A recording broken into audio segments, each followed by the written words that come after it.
All right. Kind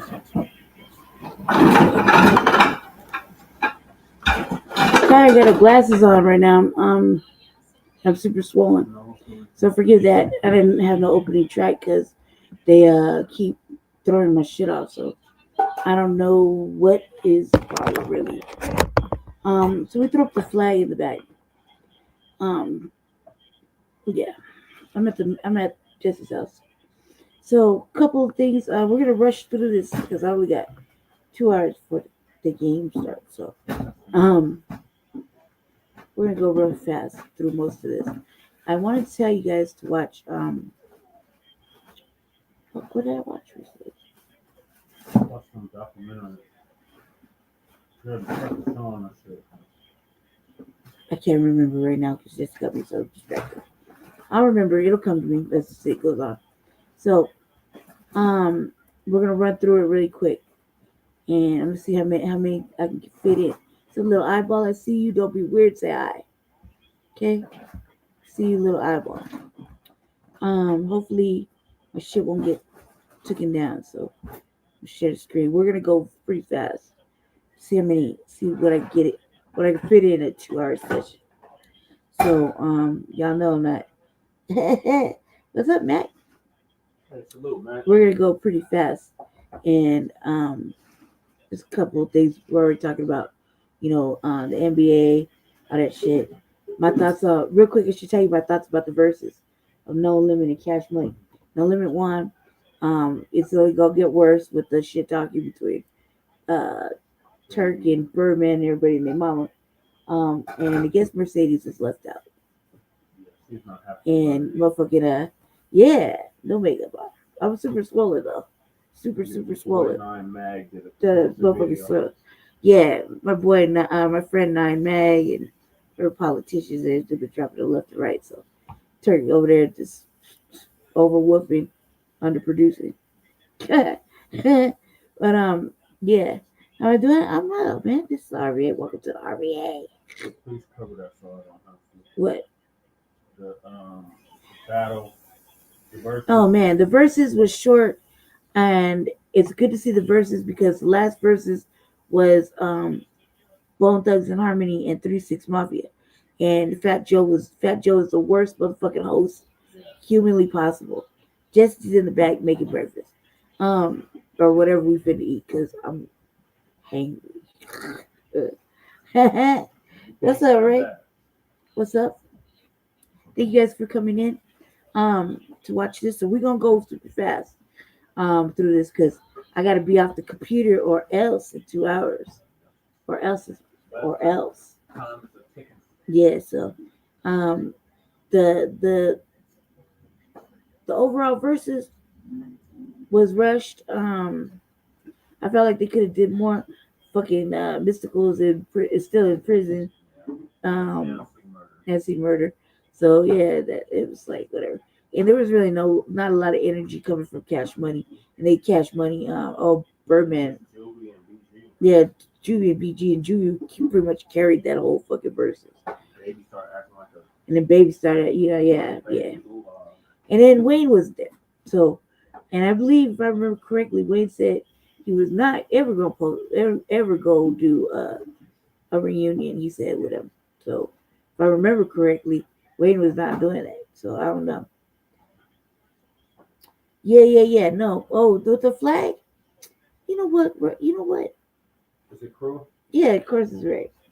Ray, this is a different flag. Just because you see the red, There's black, and green. Behind this flag. There's only like two of a kind. It's not the red, black, and green. Not like how you think. Plus, look at the keys in Africa and the chains and the teardrop, and the blood drop. The blood drop. Okay, so like this is supposed to be for FBAs. There's only FBAs. Right, there's only two of them like the this. The creator of this flag, George Cook, but he rested in power. Yeah, may he rest in power. He passed away in 2018. Yeah. I asked him specifically before he passed away who this flag was for. He said for us. It's for us. Meaning Black Americans. Right. Get so the blood, the race, flag. And the land. You know what I mean? So, yeah. Hey, look, I got an RBG flag still hanging. You know what I mean? When when it is, I don't really, I don't give a fuck what anybody thinks. And you know what I mean? I know what it means. I know what it means for it. And I'm not a motherfucking follower, so y'all can just suck one. I do whatever the fuck I want to do. And plus, like, look, it's you gotta look at it like this: the blood, the race, and the land. Leave it at that. Okay? Leave it at that. Blood, sweat, and toil, the race, and the land. Leave it at that. Because we can go in all day. Plus, this is a special flag. There's only 2 of them like this. Yeah, that's a one-of-a-kind flag. It's only 2 like this, and the other person is your goddamn daddy. Yeah, so there. Okay, ain't no Shabaka honey. Shh. But I do got something to show you guys that Shabaka would love to see. He's always talking about it. He always gonna talk about it, but if I'll teach you something different, y'all be lost. So. Oh yeah, the copyright disclaimer. It's up. It's running. Please don't make me read that bullshit. Yes, oh my god. I don't have to read that shit. You keep getting struck. It don't matter. It does matter. They hate me. Copyright disclaimer under Section 107 of the Copyright Act of, 1976. Allowances to be made for fair use for purposes such as criticism, comment, news reporting, teaching, scholarship, education, research. That's what the fuck we doing over here. Oh, fucking stupid faces. Oh my god. Yes. What I say, cuz? What I say? Black is for the race. That's what, or whatever. We here. It's for us. Just know that it's for us. Okay. That's why it's not for Africans. It's not for Africans. Okay. It's for us. Don't talk about it no more because I don't want to talk about it no more. You distracted me for the show. But I still got my red, black, and green flag up, and I'm taking it down until somebody replaces it for me. And it'll be in the other cut of the other wall. You dig? So I'm not no follower. I do whatever the fuck I want. I still, it still lives deep inside, with my black nationalism. All right, let's get to it. Y'all gonna make me do something, say something stupid that only I will find amusing. All right, check this out. All right.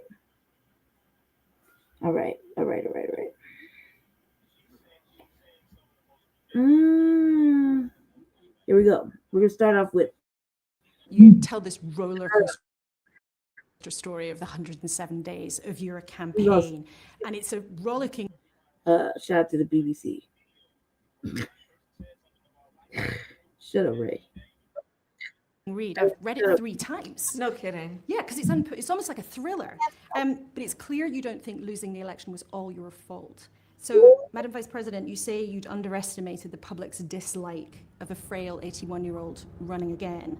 Do you feel that President Biden and his team torpedoed your chances of a fair chance at winning the election? Well, as I've written, the buck stops with me. Fucking Jesse, dude. You always like such. Shut up. Just let me do it. Now I gotta find another one. Give me a second, family. Fucking Jesse over here messing up my shit.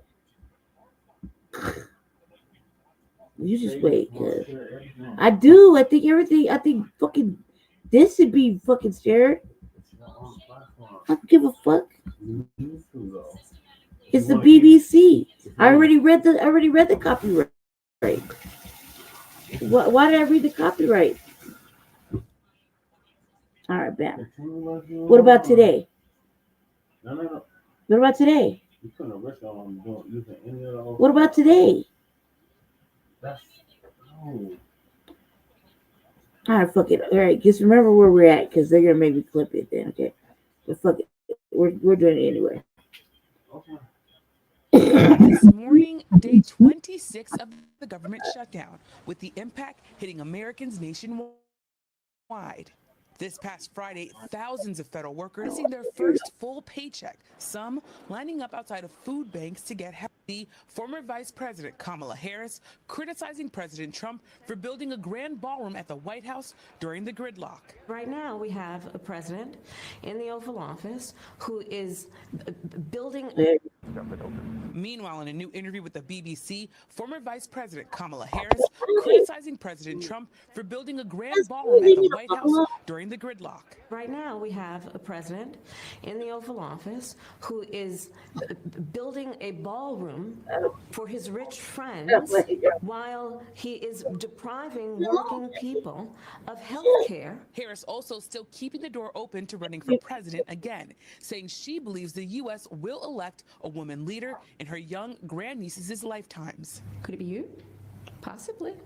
I am not done. I have lived my entire career a life of service, and it's in my bones. So she left it open, y'all. I was trying to. Harris is That's enough. What is up? She just let you just. Who did this to her? Look at this hair, cuz. Just who did this to you, man? You didn't let you just give the news any old way now. Like it's like looking at Jesse's head right here. Jesse, you come right here, stay right here, and look at the camera, and then look at this big old big back bra with the same hair. They're like hair just like baby fro, just wild. Didn't even think about running a comb through it or brush or nothing. Didn't think about evening it out. Just and they let her out. They let her out. Okay, back now. Just through y'all. So now we can't. We gotta go to this. All right. Okay. Just able to do it. He does the most, man. What's up, everybody? Get ready for your 3 minutes of Black empowerment. Black people absent from No Kings protest. Progressives upset. Progressives can go to hell. All this crap is arranged by the Democratic Party, and us staying on code only confirms what they already knew. We're going to put your asses out of business. This is the only article that I found on the subject, and this is a Black-owned site. The white supremacist media is ignoring it altogether. Blacks not showing up should have been the subtopic of the entire protest. The entire establishment works against us in concert. You know what annoys me the most about all of it? The fact that you got millions and millions of white people protesting, and they all saw that there were no blacks around, and very few of them mention it at all. That's because liberal whites hate Black Americans too. Do not ever get that twisted. 9 out of 10 white liberals wouldn't be able to stand being equal to blacks any more than David Duke of the Ku Klux Klan would. Just think about how bogus these goofballs are. They're in a 50-state fight for justice with a noticeable absence of the #1 justice fighters in America, and none of them said boo. As Professor Blacktruth says, the central pillar of white supremacy is anti-black racism. That means if government-sanctioned anti-black policy was destroyed, it would automatically destroy the white supremacist social structure too. Liberal whites don't want that any more than Charlie Kirk would have wanted it. White liberals want white supremacy to survive and thrive just the same, but they still want to have their little perks too with it, like abortion and same-sex marriage, both of which black political power was exploited in order to bring into existence and maintain. White women didn't get their rights from Susan B. Anthony any more than gays got their rights from Harvey Milk. It was because of black political successes in civil rights and social justice. White women's rights really took off after the civil rights movement and skyrocketed during Obama's presidency. And it was the exact same thing with gays, Jews, and all other migrants coming into this country. They all want to have their cake and eat it too. They get all kinds of extra goodies that they wouldn't get if white supremacy didn't need their anti-black cooperation. They all want the same thing because they all benefit from black subjugation. We have no friends. They all want the same thing, to keep black Americans right where we are so they can use us and suck us dry, all while they make us feel like we're completely inconsequential, which couldn't be further from the truth. Both parties are anti-black, but the Democrats are the masterminds behind the most sinister plots. We already have them on the respirator. Now we just need to make sure they never regain consciousness. I like the Thanks for thumbnail. watching. Don't forget to press like and leave a comment. Thumbnail. And hit the bell icon if you want to know when the next video drops. I If you really like my channel, make sure to hit the Cash App. Peace out. it is thumbnail. Like, look, it's thumbnail. He has motherfucking he has eyebrows. What's up, everybody? Get ready for your 3 minutes of black empowerment. Governor Gavin Newsom created a reparations task force to study the effects of slavery on Black Americans. The task force was then supposed to recommend what type of reparations we should get, but instead of moving things forward, Governor Newsom shot it down right before the 2024 presidential election. Another one of the Democratic Party's little vote for nothing bait and switch games. That's why Kamala Harris lost. Now that this greaseball is gearing up to run for president, he wants to approve a slavery reparations agency. It's a state agency that's supposed to administer restitution for the descendants of slaves. In other words, it seems like he's trying to set up the same old bait and switch white supremacy has been running since 1776. But this time, it's not gonna work. This time, it's gonna have to be green cash in hand before I even register to vote. So Gavin Newsom better hit the ATM. You know what, family? I predict that Gavin Newsom may become the president and actually sign a full federal reparations package across the board.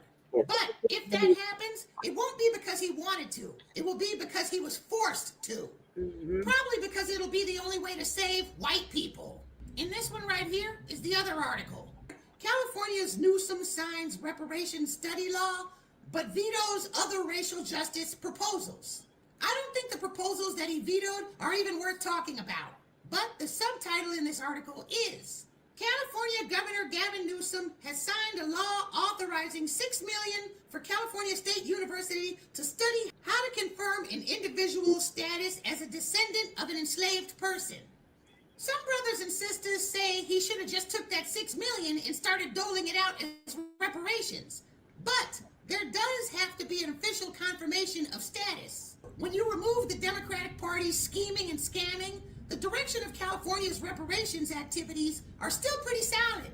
California is creating a working model for reparations on a federal level to study how to confirm. Look, just read how it is, right? So you know it's on some bullshit, right?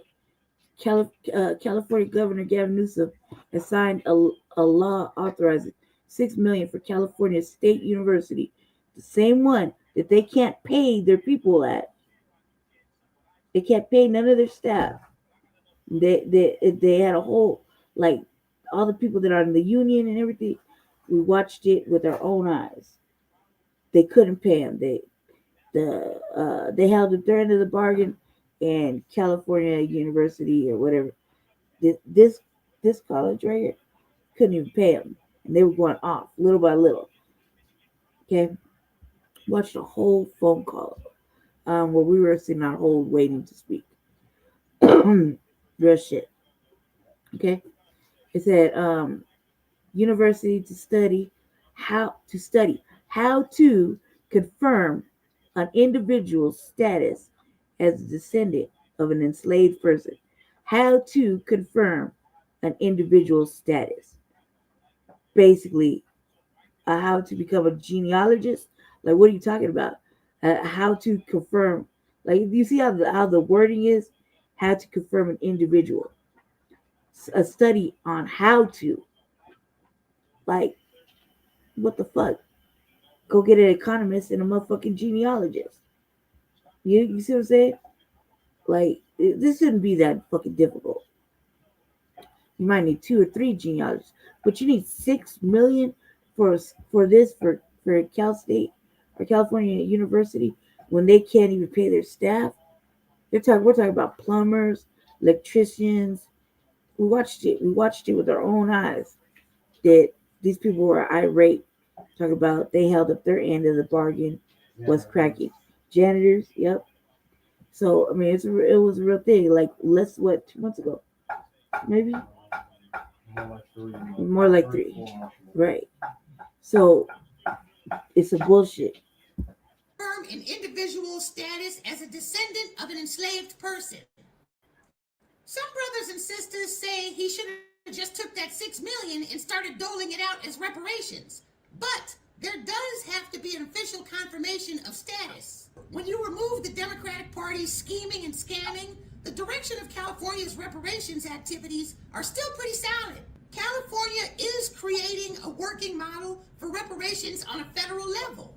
The only thing we need now is the political will. We need the political circumstances to click in just the right way that it creates an opportunity to lay reparations on the American public without receiving the traditional overwhelming backlash. Yeah. That is why we needed Trump in the White House. Because he's a bull in a china shop. He uses a hatchet where he should be using a scalpel. It's likely that his presence in the White House will somehow bring on those circumstances. That is why we let him back in office. That is a job he is unwittingly performing for us. Do not think that this Israel peace deal is anything special. This does not make the Trump administration heroes. In fact, it makes them 10 times more dangerous. This is only going to enable him more. The vote in the House to release the Epstein files is still coming, and there's going to be a lot more tension during the midterms than Americans think that there's going to be. Right. When the midterms come, the right-wing white supremacists are going to explode when they see that Trump is halfway done and it's still not the 1950s yet. Their fear of losing white influence is going to start becoming more desperate. You're going to see more infighting among whites than you've ever seen before. Plus, on top of it, the economy is getting worse and worse and worse. Family, we're definitely headed for scarier times, but when it's all over, we're going to come out on top. Right. Okay. Tony family, we're gonna go fast. That ball did lie. No, that ball definitely lied. Wait. Good luck with that, Chauncey. I don't think he can come back now. You just gonna slide back into the team after being associated with organized crime? Right. Like you going back to the family reunion after she told everybody you cheated? You can't do that. Everybody knows. No, it's obvious. Everybody knows. And while we're talking about organized crime, can we get them to investigate these Washington Wizards? Because that's criminal what they're doing to the nation's capital. Honestly, that's criminal.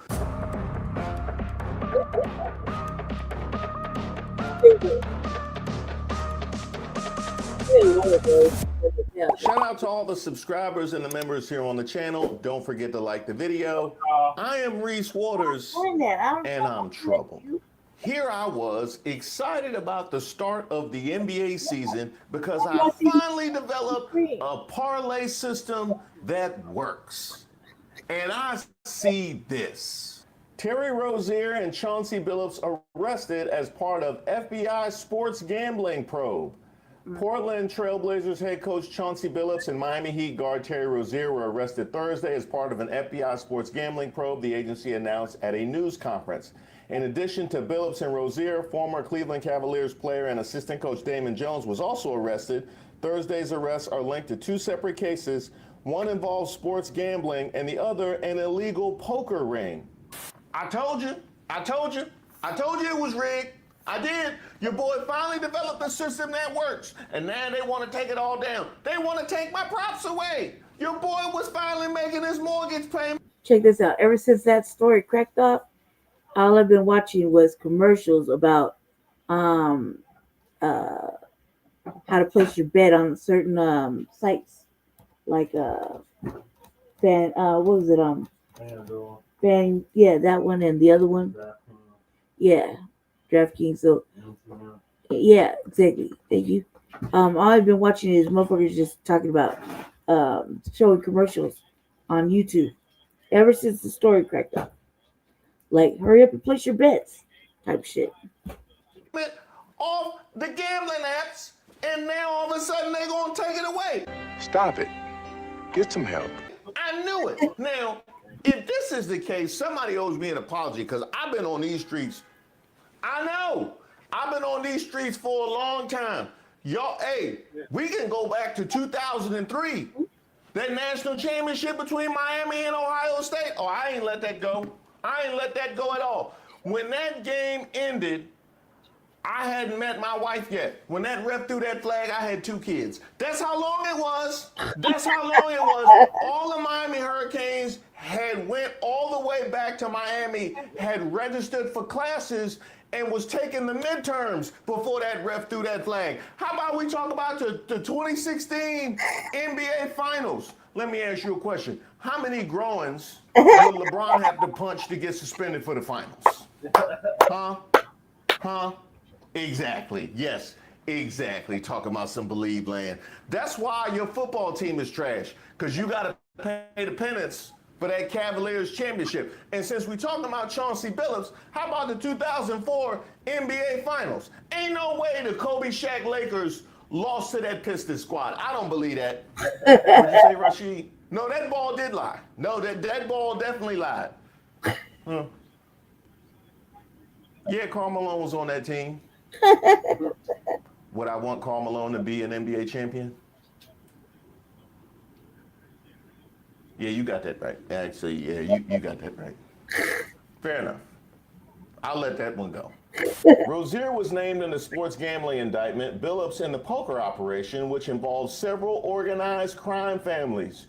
Jones is one of 3 defendants named in both cases. Organized crime? Good luck with that, Chauncey. I don't think he can come back now. They've been trying to get any black motherfucker on a RICO charge. Organized crime is like a RICO charge, like another, like part of a RICO charge. You did look what they tried to look. They try to get Diddy like that. Who is it? I can't even think his name. Just got out of the pen. I can't even think his name. No, not him. Oh, that's prior. Young Thug. Yeah, Young Thug. They're trying to. I think it's the conspiracy is, and this is my take on it. Any black motherfucker with some bread, they're gonna try to link you to some organized crime, so they could get Diddy on the Larry Hoover. Oh, Larry Hoover. Yeah. Remember the community? But he's still in there. Well, No, I'm not talking about him. I'm talking about recently with the Ricos and shit. That's what I'm talking about. Jesse, goddamn it. Oh, the Fanny the Manny case. I think they're after black men with status. Mm-hmm. You know what I mean? Seriously, that's the conspiracy theory. That's my conspiracy theory. Don't quote me on it. That's what I think is really, it's starting to like show itself. It's like a wound that's showing itself. You dig? That's what I'm thinking, because like this is serious. You know, it's serious. It's serious. Organized crime is like another version of RICO, like money laundering and shit like that. Like, you see what I'm saying? They're just trying to hit. I feel like they're really just trying to hit any black man with status and bread. That's what it's starting to look like anyway. I don't know. That's my thoughts on the subject, because that's what it looks like just for the last little bit I've been reading. That's what it feels like. You just gonna slide back into the team after being associated with organized crime? Like you going back to the family reunion after she told everybody you cheated? You can't do that. Everybody knows. No, it's obvious. Everybody knows. And while we're talking about organized crime, can we get them to investigate these Washington Wizards? Because that's criminal what they're doing to the nation's capital. Honestly, that's criminal. First, we had to deal with the National Guard for dinner. I mean, they did a better job with those than they did with the Charlie Kirk text, if we're being honest. Because the MAGAs was shooting all kind of holes in the Charlie Kirk text. I haven't heard them say anything about this, which is curious. which is curious. Okay, Okay, here we go. Can we get them to investigate these Washington Wizards? Because that's criminal what they doing to the nation's capital. Honestly, that's criminal. First, we had to deal with the National Guard. Then we had to deal with ICE raids. We got to deal with MAGAs running rampant through the city. And now the Washington Wizards. I mean, come on. No, it's not crazy. They investigating the Cardinals right now. See, Cash Patel to arrest the Arizona Cardinals for a series of embarrassing losses. This is a developing story. Yeah, look at his Now, eyes. this is something that's going to have ramifications across the entire landscape of sports. Look no further than ESPN just trying to ease the ESPN bet ticker off of the screen while they talk about this. Sports gambling is a huge part of what you do, so we put those all out there as a preamble because it might be in the back of people's minds, and we acknowledge that this is a different time and place. However, there is a fine line, not so fine. There is a bold line. Why that ESPN bet leave like they sliding out of work on a Friday? Like we just gonna ease off this. We just gonna ease it off the screen like that. Like we not going. Come on, man. No, you obvious as Chauncey Billups coming back to the team. Cash Patel can't wait to show us bullet casings from Terry Rozier with parlay and 67 written in Sharpie. Whoa. Can you put it past him? Can you put it past him, though? Whoa. I can't wait to see what these texts look like. Oh, we got them. Oh. Hi, Terry Rozier's wife, my wife. I'm going to get involved with an illegal gambling ring. That seems like a bad idea. No, it's fine. Nothing will happen to me. Miami Heat guard Terry Rozier. You're probably right, Miami Heat guard Terry Rozier. Let's have lasagna for dinner. I mean, they did a better job with those than they did with the Charlie Kirk text, if we're being honest. Because the MAGAs was shooting all kind of holes in the Charlie Kirk text. I haven't heard them say anything about this, which is curious. which is curious. Because while we're on the topic, this is the same organization that investigated that, isn't it? Cash Patel is spending U.S. government time, money, and resources to track down Terry Rozier and Chauncey for sports betting. Meanwhile, we still don't know who killed Charlie Kirk, and we still ain't get the Epstein files. Make it make sense. Ah, that's right. There is the Epstein files of it all, which did not go. I mean, I don't know how they didn't know that about this motherfucker that fucking took what's his fuck off the planet. I mean, he was only scaling down the motherfucking roof. Like, it was only right there. Like, come on, you had everything right there. You admitted everything. So how do we not know? Like, that's just like these is just like some funky ass motherfucking eluding, you know what I mean? Like, it don't even make no goddamn sense. Like, look, I'm gonna do some motherfucking dirt. I'm not gonna be writing to Jesse like, hey, look, I'm about to do this. I'm about to put in this motherfucking work. Should we have lasagna after I get back? That's dumb as hell. Dumb as hell. Dumb as hell. Unnoticed. Cash Patel will legit take down everybody and anybody except those on the Epstein list. Cash Patel needed all these yahoos to talk about arresting 3 basketball players, a waste of time and money. Where are the Epstein files that were on Blondie's desk? I was laughing because they called it Operation Bet. Months ago. I'm so sick of this BS. Get that PDF out of the White House. No Epstein arrest from Cash Patel, but at least he got Terry Rozier. That's about as satisfying as McDonald's at home, isn't it? It's satisfying as McDonald's at home. We asked for McDonald's, and we got McDonald's at home. The NBA probe. So Cash Patel has all this intel on the NBA gambling scheme, but somehow can't release the Epstein files. And then Cash Patel, when the president is covering up a whole PDF ring, versus Cash Patel when a millionaire plays some cards. And if you thought the internet was going to spare Cash Patel in his actual mentions, well, you are sadly mistaken. Now,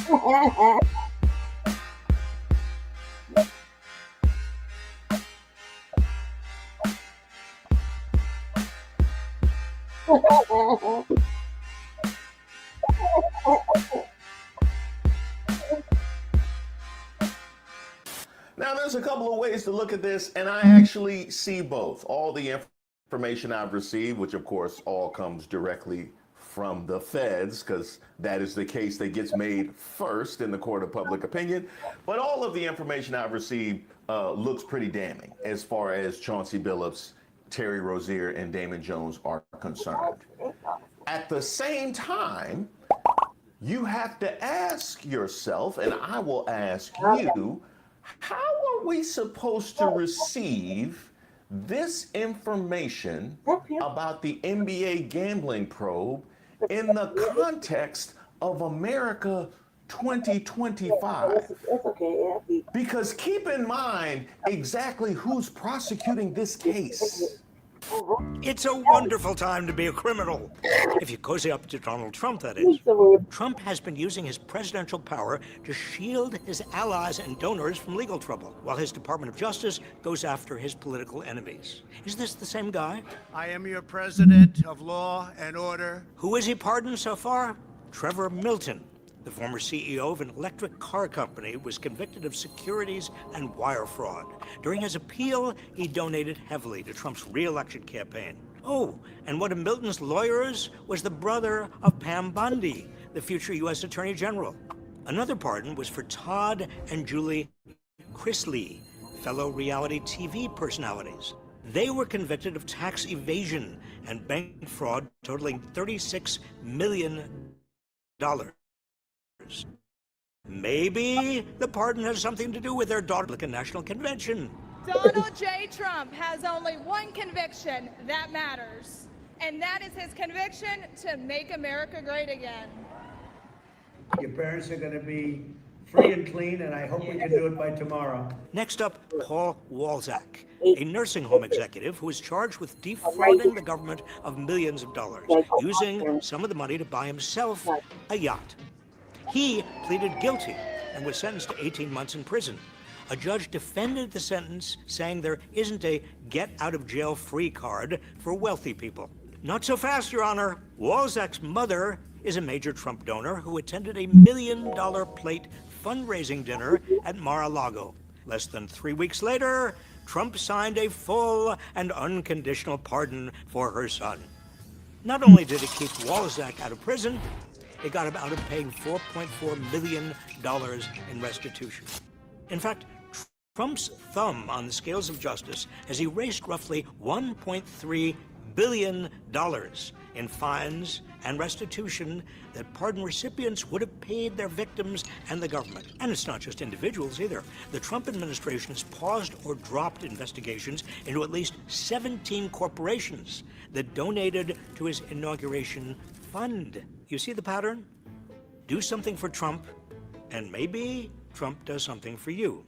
Buttering up Trump has proven so lucrative, allies and lobbyists are reportedly receiving multi-million-dollar payouts to get pardon requests in front of the president. One was quoted as saying, "It's like the Wild West. You can basically charge whatever you want." Now, nearly every U.S. president has issued pardons that were controversial, but Trump's pardons almost exclusively go to people serving his political interests. The most extreme examples, Trump's pardon of rioters and violent criminals who participated in the January 6th insurrection, including members of the Proud Boys. The people of January 6th were treated very unfairly. Trump is sending a message that you can commit violence as long as it's done in service of him. And who decides which pardons get in front of the president? That would be Ed Martin, Trump's top pardon attorney.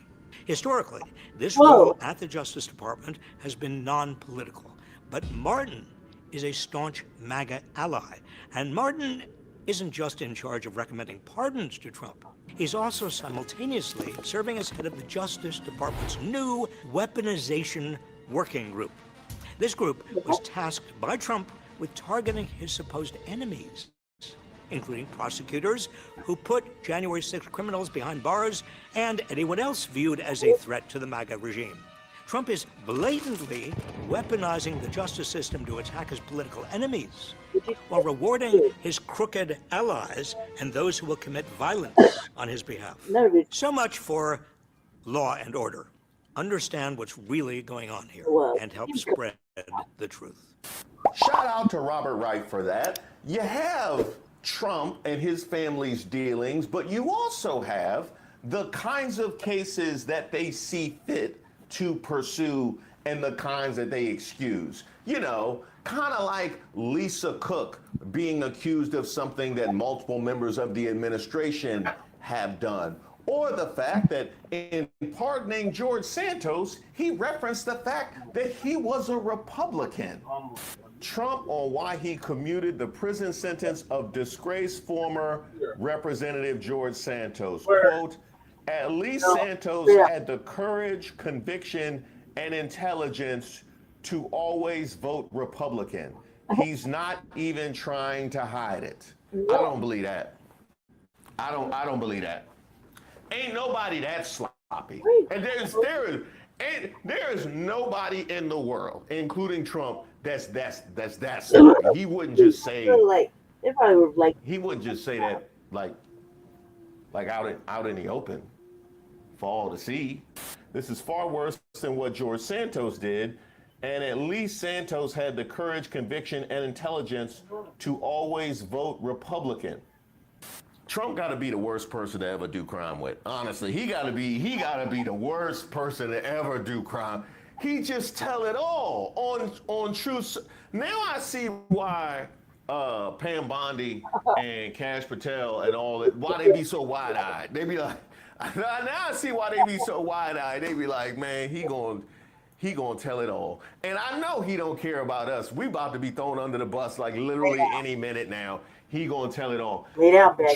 Trump would snitch on First 48 before they even brought a drink out.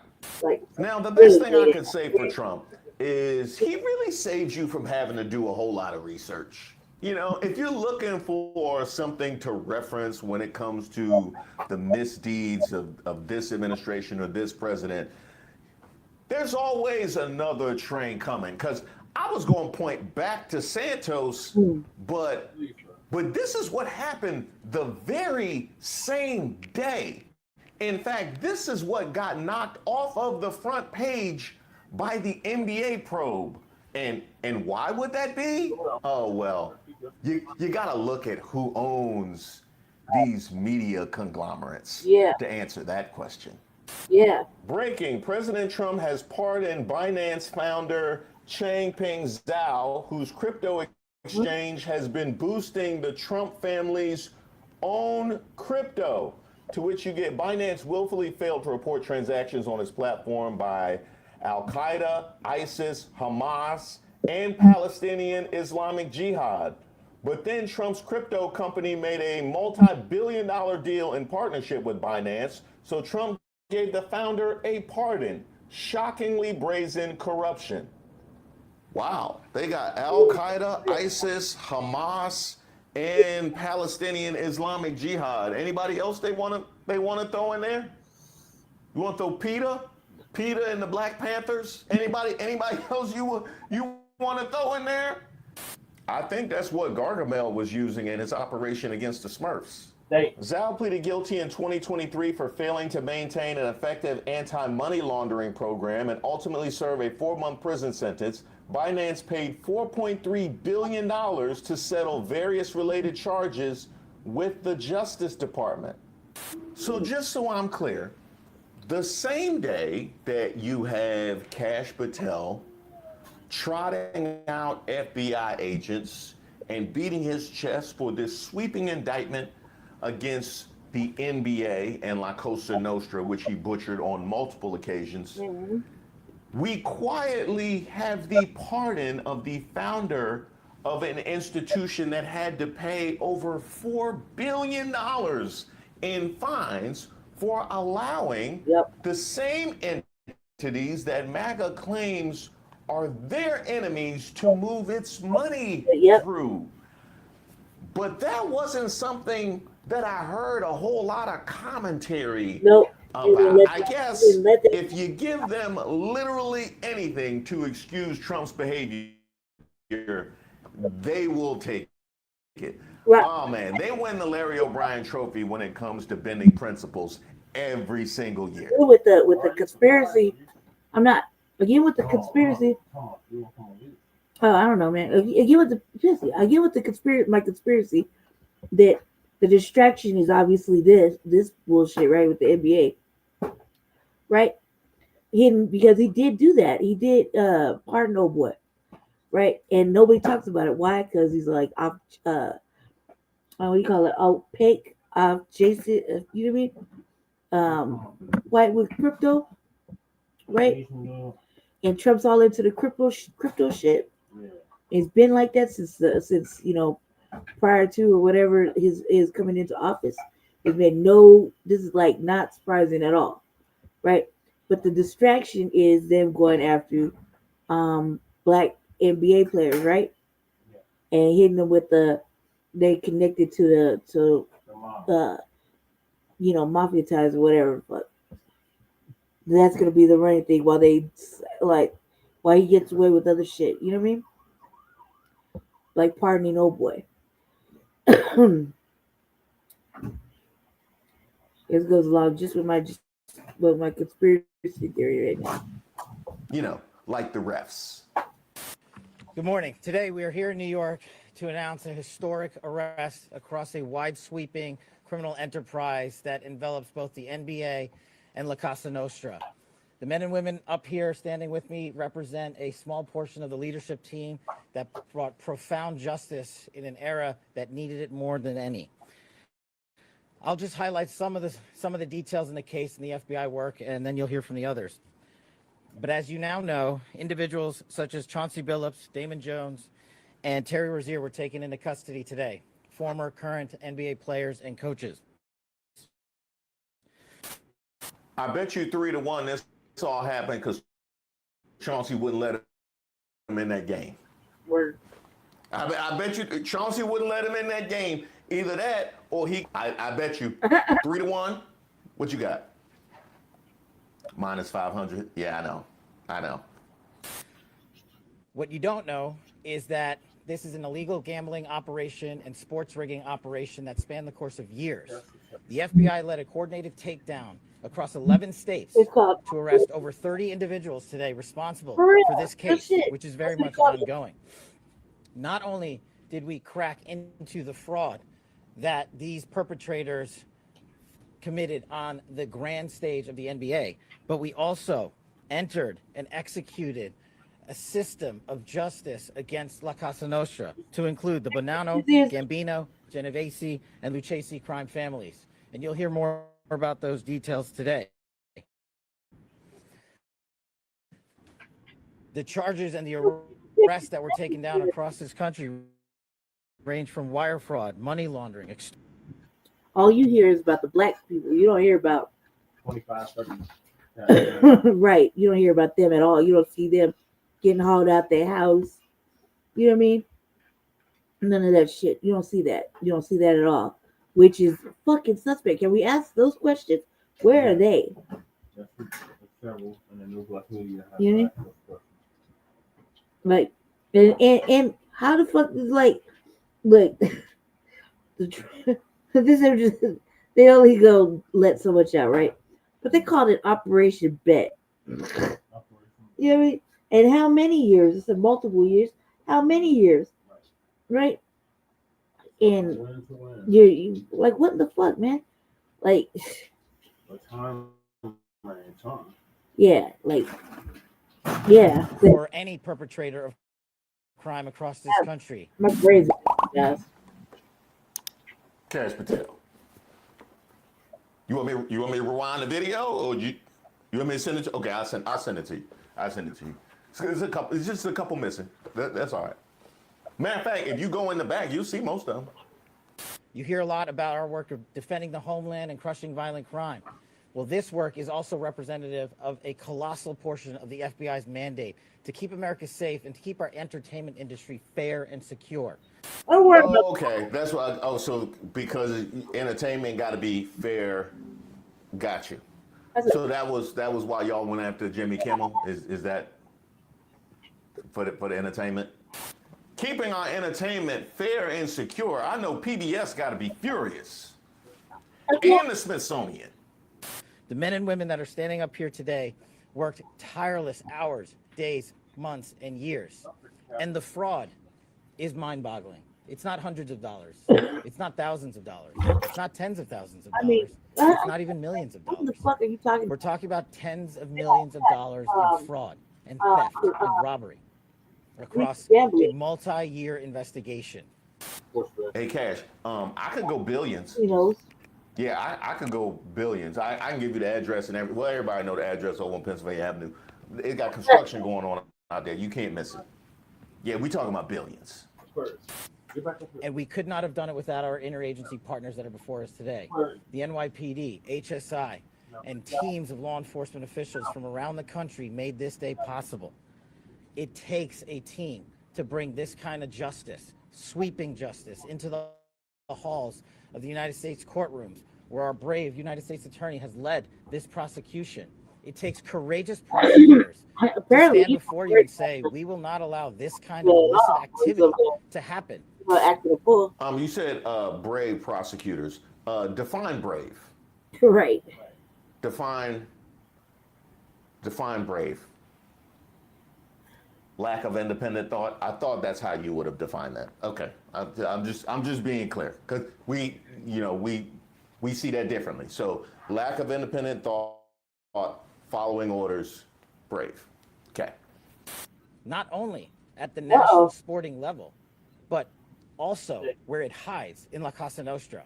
And when these two collided together, they perpetrated a fraud that is historic in terms of not just money, but the scheme and the deceit that they utilize to steal and swindle people for money, to include crypto fraud.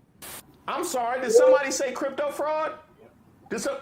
Oh, Cash, you done messed up. Now he coming. Somebody said crypto fraud. I didn't even know he could run. This is an operation that showcases to you that under President Trump's administration, there is no room for any type of criminal behavior, be it on the world's largest stage or in the back rooms of tiny parlors where card games are being played. Now I agree with you there. I will agree with you there. There is no room for criminal behavior. He took all the room. He took all, he laid out across all this. Ain't no more room. Ain't no more room.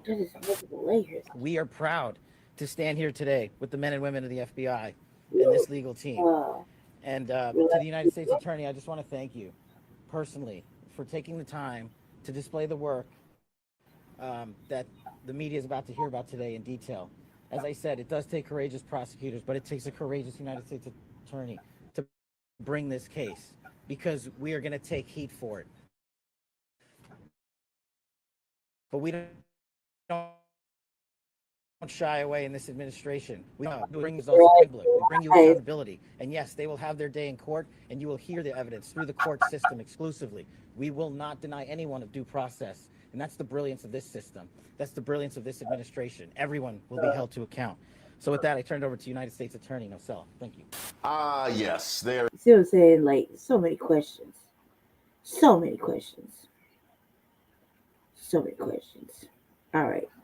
Got a half hour to breeze through it. Maybe do this first. Obviously, we've been talking about this all over the new black media.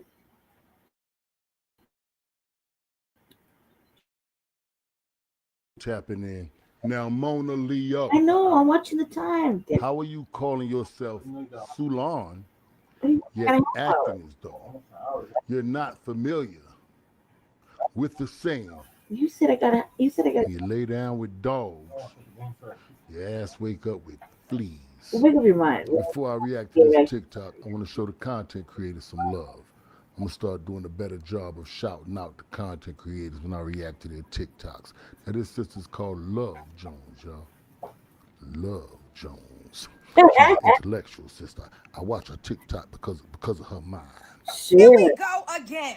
Now Mona Leah's Uncle Toby, ironic, his name is Uncle Toby. Uncle Toby, of course. Uncle Toby, Mona Leo's Nigerian manager, the one that clearly despises Black Americans, is also managing Mexican OT, the one that was saying he could say nigger, nigger, nigger. Who gonna check him? And he's managing this other Nigerian big back named Maxo that got a lot to say about us. Okay, in case you've been busy with work or school all week and you haven't had time to see what's been going on YouTube. Mona Leo's manager, this Nigerian dude named Toby, the irony. The irony. Toby got exposed for some very nasty anti-Black American tweets he made back like in 2012 or something like that. It just goes to show he's been an undercover nigger hater all of this time. And Mona Leo just went to bat for the whole Pan-African unity on the strength of this crew that she got on the Breakfast Club. So now she's looking real foolish. Right. And Sister Love Jones is revealing to us all that it's not just her manager. It's the whole damn camp. That little Mexican boy who was running around saying he could say nigga and nobody won't do nothing to him. Yeah, he living around his security's life at risk because we know he ain't going state to state running these things with niggas. We all seen what Terrence Crawford did to Canelo. Let's get back to Love Jones. I mean, like the most disgusting, deplorable. I feel like I can't even really call other deeply melanin rich people racist, but I don't even know what to say. Like, these people are fucking racist. Like, we got to come up with another word. Like, because we say xenophobic, but it's worse than xenophobia. The way that they have hatred and the disdain and like the vitriol that they express toward Black American people. Like, what the fuck did we do to them? But they can put that shit aside, though, to ride on our coattails to make some money. And that's why we keep speaking out and making videos about it. Because everybody like, well, what is the result? What y'all want to accomplish? What's the goal? Bitch, so we can see who is who, so we can weed out the snakes. Right. So we can stop associating and affiliating ourselves with people thinking that just because we all got the same hue of complexion, that everybody is down for the cause, that we all have camaraderie and solidarity and unity. It's a fucking fluke and a scam. Now, Sister Love Jones, if you were sitting over here by the fireplace with me right now listening to Teddy Pendergrass, I would tell you, this is a time to rejoice. We should be overly joyed about this. Yeah. Because it validates everything that we all have been saying. Every video that we come up here and post every day, they just validate it. They're making us look real smart. They're making us look real good. Everybody who's been speaking out against us, calling us xenophobic as if it's been all in our mind this whole time. Like we're making it up. Yeah, we shutting them up right now. Yeah.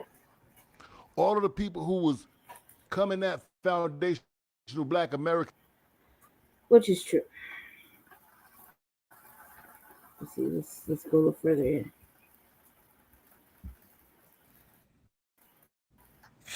And shouts out to Tariq Nasheed, because he's been pointing it out on X from what I know. You can't make this up. Here we go. Y'all gonna have to read, but he's basically calling us Akatas, and they love to pop it in the comment section saying Akata is not a slur. Akata. So what does Akata mean? Because y'all do not say Akata to us with love. Y'all say Akata to us with venom. He pray he don't have a baby with a bop in Akata. He said Akata unaliver. He has a lot of choice words for us.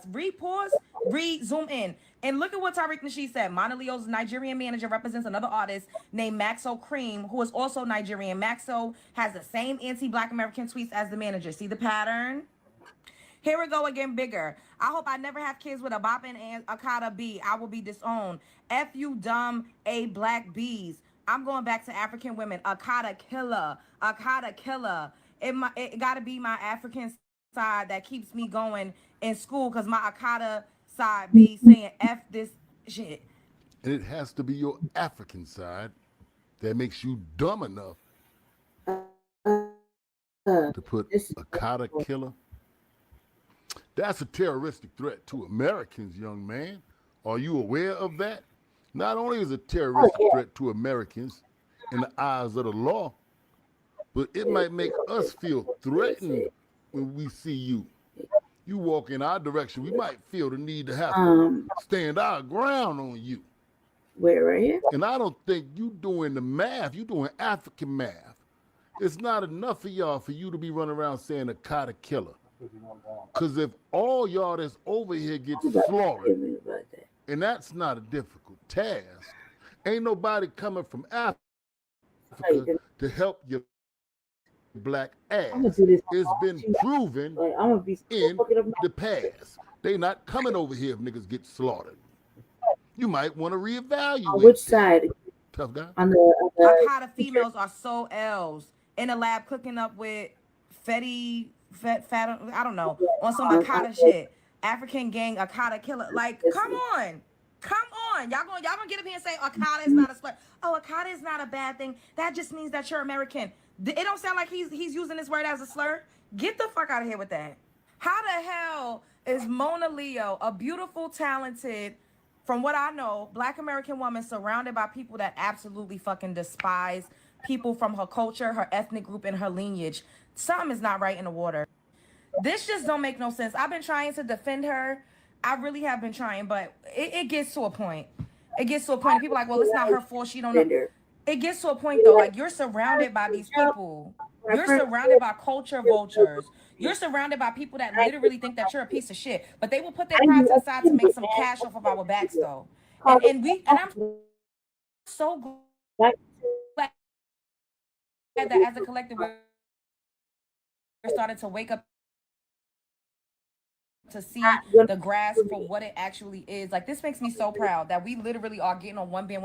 It's redeemable at this point. I personally feel like she needs to change camps or do something. They got to come out and make a statement. Something has to happen, because maybe she didn't know. So I'm going to give her the benefit of the doubt. Maybe she did not know. And me personally, if I was in a situation where, you know, my star gets bigger and I'm attached to somebody and didn't really know of their past, I would have to publicly denounce them if it's as bad as this. Like, I would just have to. I know it would hurt, but I'm going to choose my career over motherfuckers that absolutely fucking hates my guts and hates the cut that I'm the cloth that I'm cut from. I'm going to choose myself over people that can talk about me, dog and shit. You Black Americans, bitch, you talking about. Now, Mona Leo, Madam Cleveland, even though I should let you drown for siding with the ops.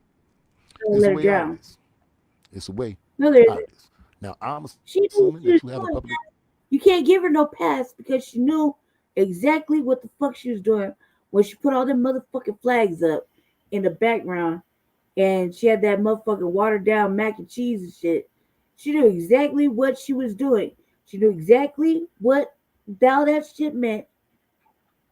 Enough to pull a word that you had to be really in tune with to fucking figure out, okay? So thank you, Jesse. God damn it, cause man, right? So why you say so? I got an accent. Yeah, that. Right, which is another FBA term, right? Yeah. Okay, cool. I'm not talking to you. I'm talking to them. So she knew exactly what the fuck she was doing. They knew exactly what she was doing. You can't throw her no motherfucking life raft. She's up for everybody. She's not with us. No matter how much explaining this broad does, it's never gonna feel right. And if we give her a pass, she's just gonna do some funky ass shit later on. Watch and see. So I would say this ain't the time to put the motherfucking cape on, cause she cute and shit.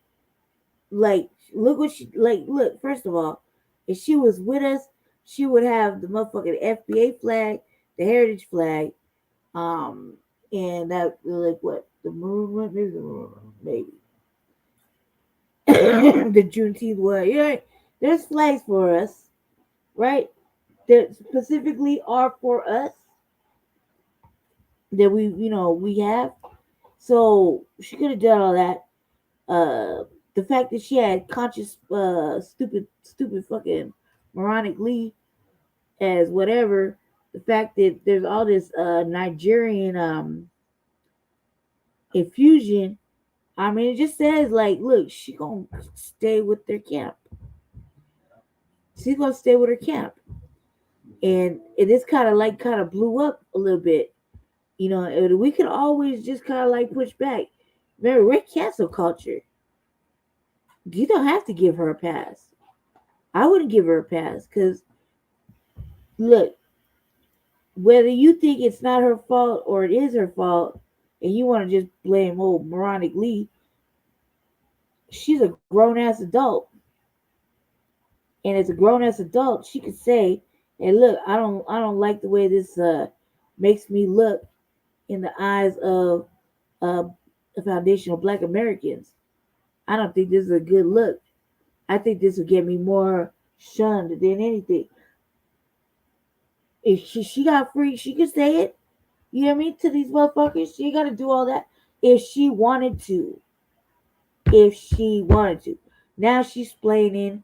Now this shit's ugly. I would not throw her no lifeline. She fucked up. That's that. You know what I mean? She made her bed right. And look, you start preaching reform. She could be reformed. She could come back to the side of freedom and everything like that. You just simping at this point, because there's no way, because she's already soiled herself. And then she went on a fucking explaining to her, like, come on, cause cute and all, that's great and everything, but she knew what she was doing. Like, think about it.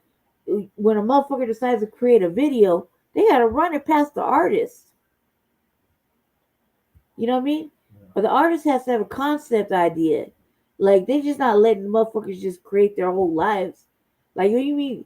Don't act stupid. Like, we gotta play like she don't have no say in the concept.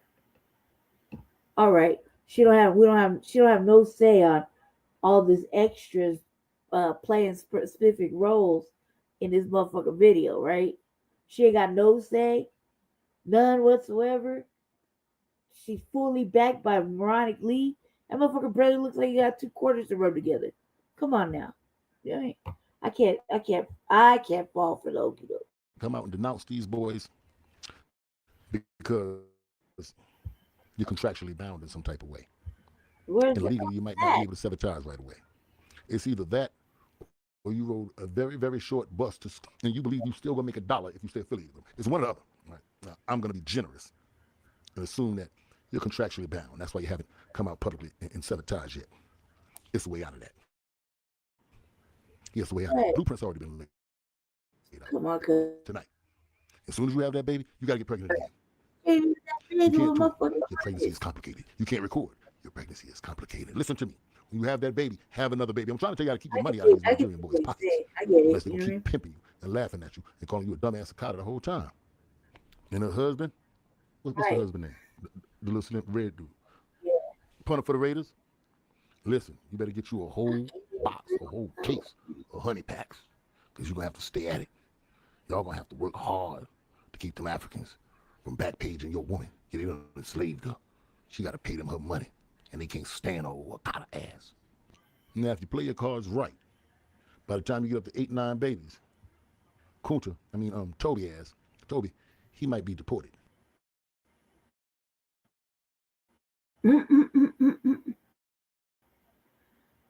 I don't think so. The finish line. We bring them. They will have their day in court, and you will hear the evidence through the court system exclusively. We will not deny anyone a due process. And that's the brilliance of this system. That's the brilliance of this administration. Let's read what Ray was saying. Hold on, let me get to the. Why is it too fast? First, it's too slow. Administration. Everyone will be held to account. So with that, I turn it over to United States Attorney himself. Thank you. Yes, there it is. All right. Now, I don't know if y'all remember way back. I am extremely concerned that our country. All right. Chewbacca used to say, we're going to end up in internment camps and they're going to shut off the water. Right? You know what he said, Jesse? Yeah. Right. You fall asleep, that's your ass. You ain't going to watch the game. And I'm going to continue. I'll continue on my destiny. What time I got to get off again?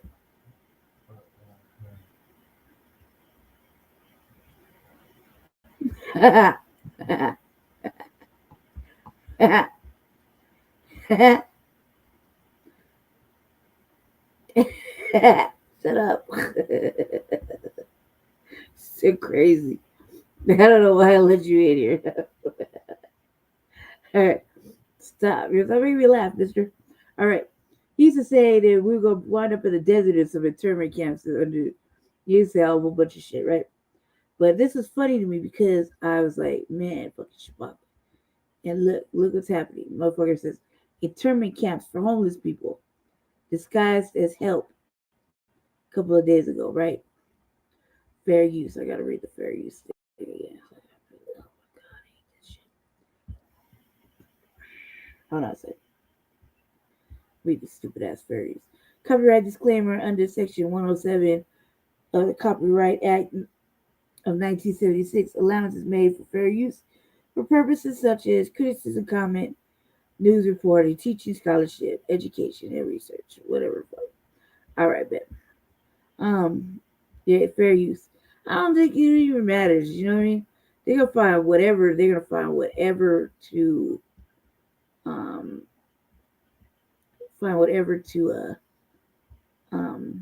hit us with.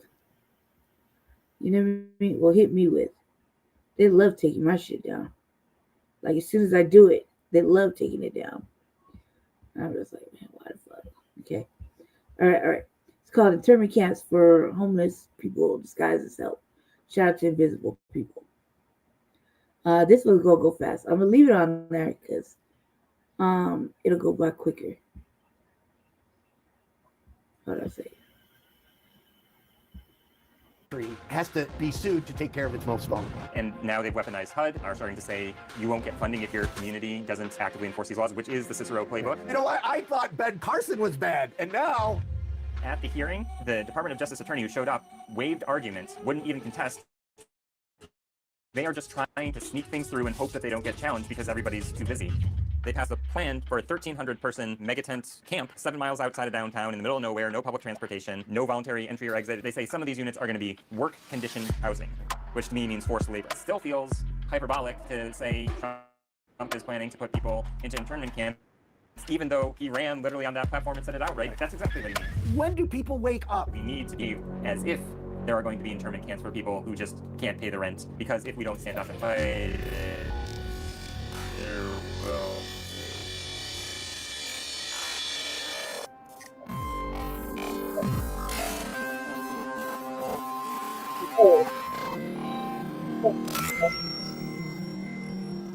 I know this sounds like James Bond villain shit, but it's real. So it sounds horrible. Hold on a sec. I'm just gonna put it back on the fast one because I swear y'all just be making it so much worse. Try this one. They're not calling them camps, they're calling them solutions. Across the country, state leaders are pushing plans to round up homeless people into massive tent cities, some with locked doors, guards, and even forced labor.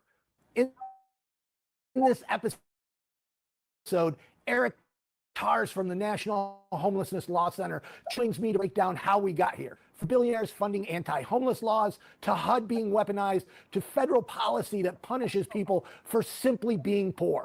I know it sounds extreme, but it's already happening. So was it a year ago that we did this? Was it before or after Grants Pass? I forget. It was after Grants Pass. It was after Grants Pass. That was probably about this time last year. Yeah. So it's been a year. What's changed? I mean, it's been an acceleration of everything we already knew was there. Obviously, criminalization has been happening since the dawn of time, but it used to be this sort of organically popping up thing. One mayor would hear from one constituent that they didn't like one tent on one corner and respond to that with an ordinance. That changed 5 years ago with the Cicero Institute coming along, and billionaires spending billions of dollars to send lobbyists out and actually push criminalization. Then you got to the Grants Pass case, which kind of took the brakes off from the legal side of things and said, you don't even have to have another place where people can go before you can arrest them, ticket them, fine them. And we told the court at the time that was going to be seen as a green light by communities and by a future administration. And that's exactly what we've seen. We've seen 300 plus communities pass laws. 300 now. Yeah, since the Grants Pass decision, 300 and 20 at least new ordinances introduced. And then this past summer, we saw the president taking that green light and truly running with it, making it national policy to arrest people experiencing homelessness, to involuntarily commit as many as possible, and then immediately implementing that, taking over DC with federal troops, federal law enforcement, and go after to, quote, get rid of the homeless under bridges. They've weaponized HUD. And now they've weaponized HUD and are starting to use the funding streams to say you won't get funding if your community doesn't actively enforce these laws, which is the Cicero playbook.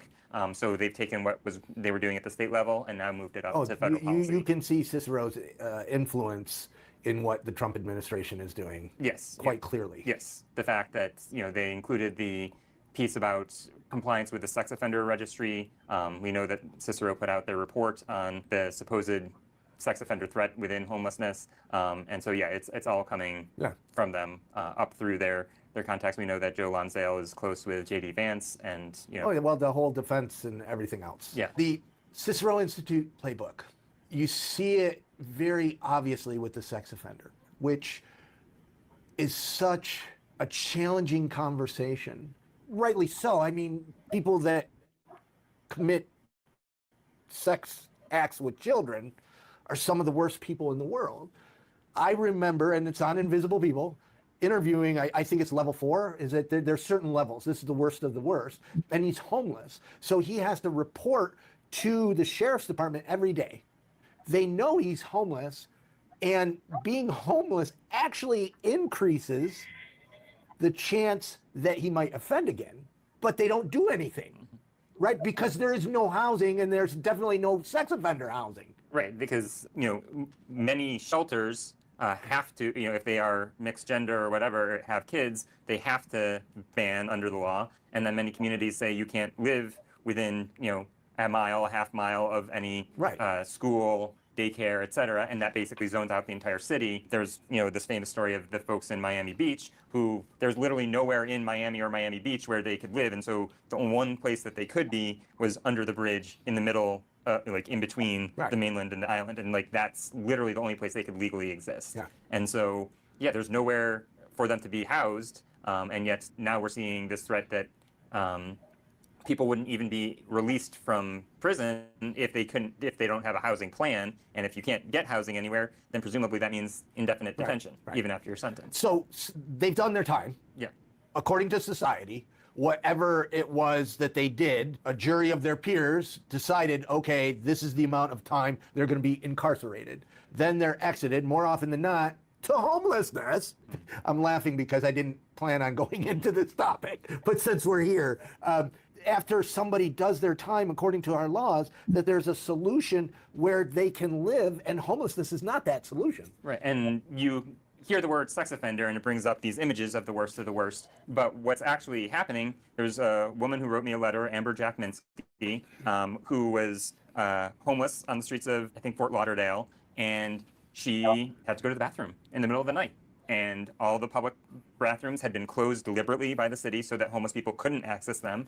And so she had tried not drinking a lot before bedtime to prevent having to go to the bathroom, but she got a UTI. And so on this night, she had to go to the bathroom, went behind a bush, lifted up her dress, and peed. She was charged not only for public urination, but for public exposure, indecent exposure, which is a sex crime. And so now she's got that literally on her record for the rest of her life. So some of these people, again, it's very deliberate that Trump and Cicero are using this image of a sex offender as something to drum up fear in people, but often it's just people who had to go to the bathroom and didn't have anywhere to go. That's where I was going with this. You took my segue away, is that with what's being done is they're using it to get the public scared to push their anti-housing first agenda, pro-criminalization agenda. Exactly, and the wording of Trump's executive order has all this extremely dehumanizing language, the same language that he uses around undocumented folks to drum up fear, make people afraid, and then make it seem like it's okay to criminalize them, to put them into detention camps, just the same way as he's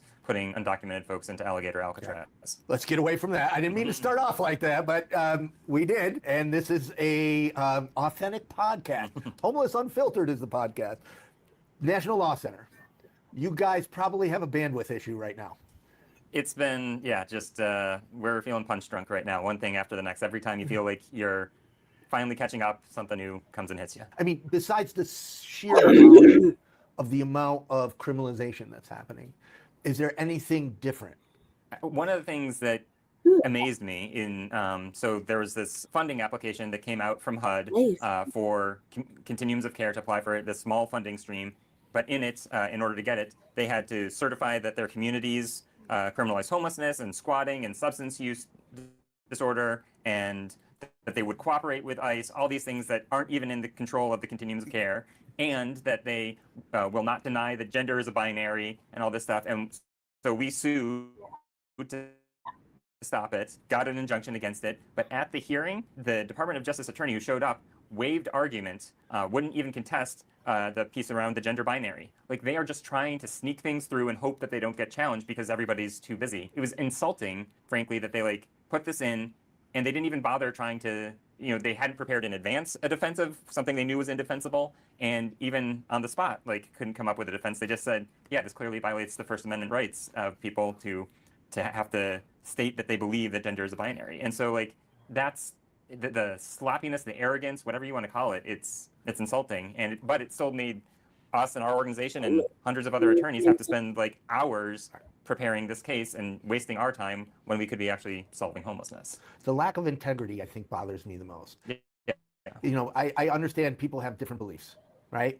And we now live in a world that's polarized, and we don't sit at a table and have those conversations. Hopefully someday this country will start healing, that we can have those conversations again with, so, you know, somebody might hold a difference of opinion. They're not necessarily the enemy. But what's happening is there's just so much dishonesty and misinformation and lack of integrity that it's really scary. Yeah, I mean, when Trump sent the troops into D.C. As homelessness grows, people are getting frustrated and they're pushing for laws that criminalize homelessness, which will only make the problem worse.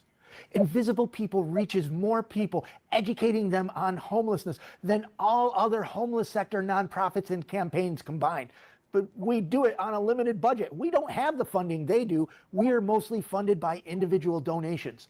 And now that the economy is struggling, individual donations are disappearing, and we need you. I get it. You might not have the money to donate. Many people are struggling right now. Please share our content, share our videos. It really matters. And if you do have some funds and want to help be part of the funding to send, you know, millions of dollars a day to send troops there, house them in hotels, all these National Guard troops from out of state, which could easily house the entire homeless population of DC for a year, right. But somehow we can't find funding to actually get those people into housing so that they don't need to be on the streets in the first place. And sadly, it looks like that whole model is going to be duplicated across the country.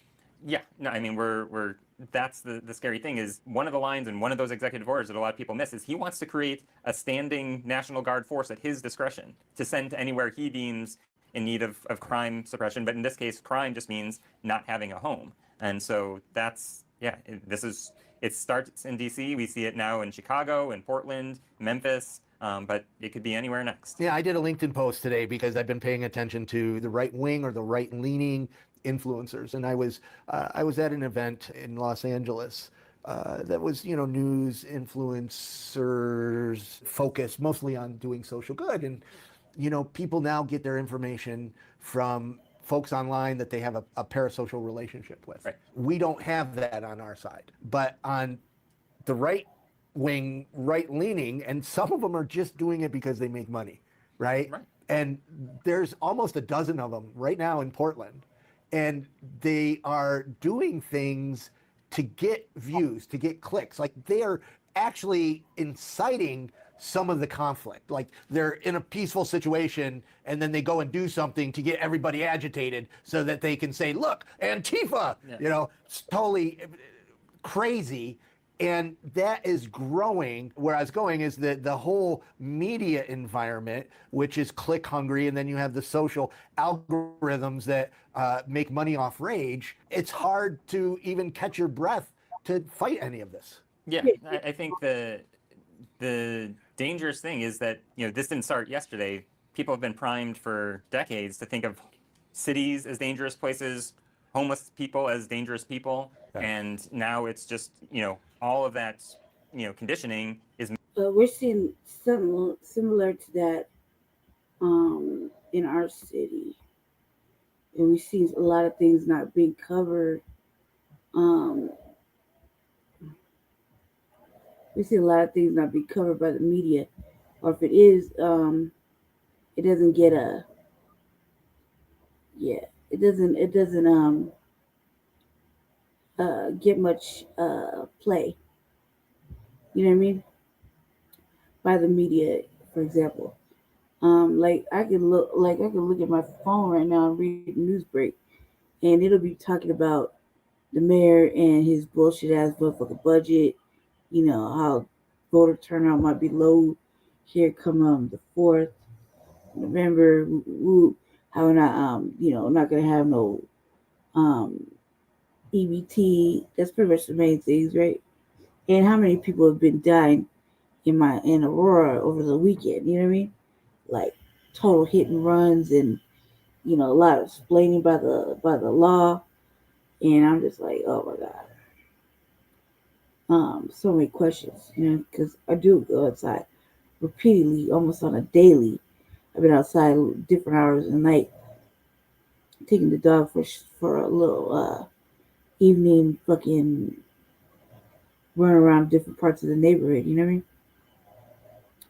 Yeah, I've been doing that every night lately since over the last week, and I mean, I'm like all over my neighborhood, different hours, different times, watching, wondering, looking at things, um, tripping out about the sky, stuff like that. Just, I mean, there's a lot going on, but then there act like there's not, and there's a weird vibe in there. You know what I mean?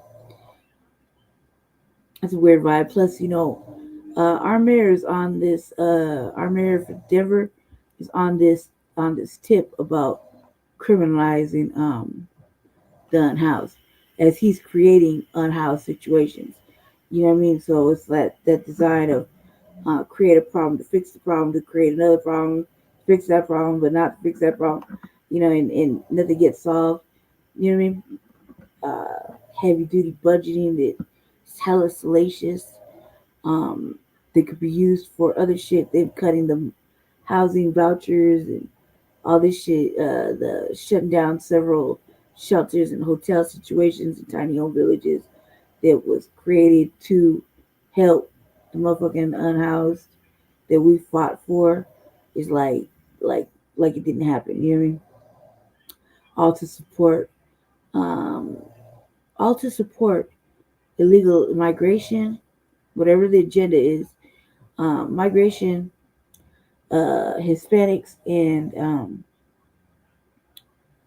uh, these big ticket, I would say, big ticket items like building a new stadium, soccer stadium at that, putting a hotel on the stock show, on the Western Stock Show.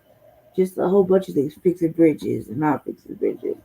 Um, oh well, tapping into like different types of funding. And then you go to Aurora, and motherfuckers are asking about if they can keep spending money, and they always use some like tug at your heartstring type thing, like um, like it's where like can the people continue spending this residual money, and two, by doing this, you'll feed the children 2 square meals at school. Okay, well, what said that they ain't learning shit. They don't know how to read, write, or do math. You see what I'm saying? And then you got schools closing down, like elementary schools closing down. Well, you got this big ass motherfucking influx of aliens that are infiltrating everything from medical to school to housing. Where are you supposed to house them at? I mean, where are you supposed to educate them at? Right? Doesn't make sense. And you'll see come Monday when we go out there Monday. So we're gonna be filming that shit. We're gonna be all over that. Um, well, we're going through a similar situation, like a similar situation to what's happening in the big areas, for the city of right? At least space aliens are much more fun. These illegal aliens feel like the Hispanic ones feel like super entitled to go to our city council and act like, you know, they have it just so bad. And winter's coming, like I give two fucks. You know what you were getting into when you saw Colorado, right? And everybody got fucking news in their country. It's not that destitute, so stop playing with me. Then Colorado is the one with the mountains and the snow. Common is like common knowledge. Manifesting itself into these authoritarian approaches. And, you know, if you go to Portland, 99.999% of the city is fine. They're filming like 1-2 block radius. The same thing in Chicago. Same thing in LA. I live a half a mile from the federal building. So while Los Angeles was burning on fire, and yes, some Waymos were set on fire in that 1 block radius, I would walk outside and feel the sunshine, birds chirping, and I'm like, what you're seeing on social media is not necessarily reality, but they're leveraging it, right, to push their agenda. Yeah, and the danger is that at the same time this is happening, they're also reducing funding for housing, gonna potentially kick 170,000. Like that No Kings shit, right? The one of our friends was filming was live during that, and all you saw was just like the alphabet agenda whining and basically, you know, them, you saw them out there, all you heard was Free Palestine and white trans person talking about throw some donations on a brother that was killed. That these motherfucking ambulance chasers pretty much had city council shut down for like, for real. Like they just that was all they talked about. Not talking about any of the other black situations that ended in that kind of manner. They didn't talk about nobody, none of that, none of the missing little girls, none about the little girls getting taken off the planet, none of that shit. They was just on political theater, and that's what was going on. And a sea of white, yeah, they were like listening to rap music, and it was like I guess it's like a fun festival. And I'm like, you really think you're gonna make waves? You're not taking this shit serious. These No King little protests, like they're just having a good ass time. I thought it was 420 and shit. You know what I mean? That's what they was doing. They was having a good ass time and not taking it serious. I don't think. People out of the permanent supportive housing that got the sort of. If I was president or whatever, and I was supposed to be moved by these No King protests, I would look at that video like they ain't taking it seriously. They don't really give a damn because they're over there listening to rap music, dancing, dressed up in costumes. They don't got shit to do with nothing. You know what I mean? Talk about Free Palestine, and their agendas and whatnot. You know what I mean? That's what I was talking about. Not the budget, not the EBT thing that they keep throwing at us and in our face. Not about the tokenizing that they've been doing. You know what I mean? I would look at it as not taking it seriously. Most difficult to get off the streets. That's why nothing happened, really. People off the streets, and now they're going to put them back out on the streets. And the second that you get out there, it's going to be either jail or detention camps, because jail is really expensive. I was at an event. I was asked to speak about media. The mayor was there. She spoke about that with these new HUD regulations, that Los Angeles could lose $400 million in funding. That is so drastic and would be so devastating. And what they don't tell you, what Cicero, oh, they're nonprofits, they're making money. Los Angeles has housed more people than it ever has, but there's so many new people entering into homelessness. For every $100 increase in median rent, homelessness increases by 9%. I'm not telling you anything that you don't already know, but this whole narrative that, oh, nonprofits are just wasting money is bullshit. Yeah. There's problems in every sector. Enron, You know, Bernie Madoff, whatever. You know, you can look at waste, fraud, and abuse everywhere. Nonprofits are doing the very best they can, right? And if you take a city like Los Angeles, which I'm sure others, and there's been problems, and there will continue to be problems. There always will be. But if you look at, I think it's 27,000 people were housed last year. Exactly. That is an amazing number. And if you're complaining about they're spending the budgets to solve homelessness, it's just being wasted. That's a false narrative. And if you don't fix the housing crisis, if you do not fix the lack of affordable housing, that number is going to continue to go up. Yeah, and it's going to get even worse because their end goal is not just jail. Jails are expensive, but they want to put up more of these alligator Alcatraz style mega tent sprung structure type facilities. They've got the kind of pilot project for that in Utah, where the governor has said, we are going to completely support and implement Trump's executive order. And just last week, their homelessness board, which was created by some Cicero legislation to take out the people who actually know how to end homelessness from the oversight and just put in folks who don't know as much. They passed a plan for a 1,300 person megatent camp 7 miles outside of downtown in the middle of nowhere, no public transportation. 300 beds are going to be involuntarily committed locked facilities. Another set of beds are going to be no voluntary entry or exit. It's going to be where you get sent for jail diversion. And then the rest of the beds, even though theoretically you could come and go, they're going to be actively enforcing anti-camping, anti-loitering, all these other laws. So you're pretty much, if you step foot off the campus. This is Utah. This is Utah. And the thing that scares me the most is that they say some of these units are going to be work-conditioned housing. Yeah. Which to me means forced labor. Yeah. And we've seen some of these other bills introduced at the state level that also have this kind of like forced labor element to them in Louisiana and West Virginia. And, you know, to my eyes, I see them kicking out all the undocumented, low-paid labor from the country. Got to make up for it somewhere. Got to make up for it somewhere. So what I was thinking as you were talking is like 2 years ago, 3 years ago, I was actually scared to bring up that they're creating internment camps. Yeah, I was scared because it's so it's like James Bond villain shit, right?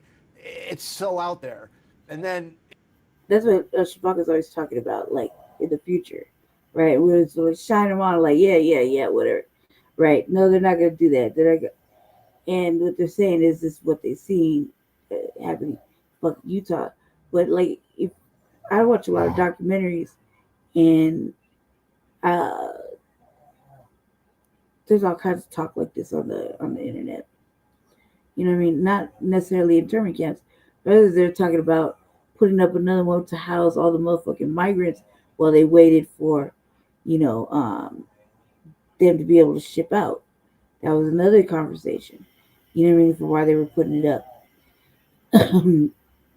Here's the thing, like, you really gonna, as an unhoused person, how you really gonna let them take you? No. You know what I mean? It's now part of the conversation because it's actually happening. And Ian, in one of our podcasts, actually brought it up. They turned feral. Like, you know what I mean? Like, there was a time where I felt like they was making it up about my housing voucher. You know what I mean? It took so motherfucking long. I didn't believe shit they said. They don't come to my motherfucking tent because I'm like armed. You know what I mean? Armed. Doesn't matter what kind of arm it is, but I got sharp motherfucking shit and sticks and stuff. You know what I mean? So, and I like to fight. I like to fight a little bit. So I'm just saying. You know what I mean? I don't take kindly to strangers just touching my shit like that. They're touching my tent. And I would be making or lead to or whatever the fuck I was sleeping in. Doesn't matter. That's just my mindset.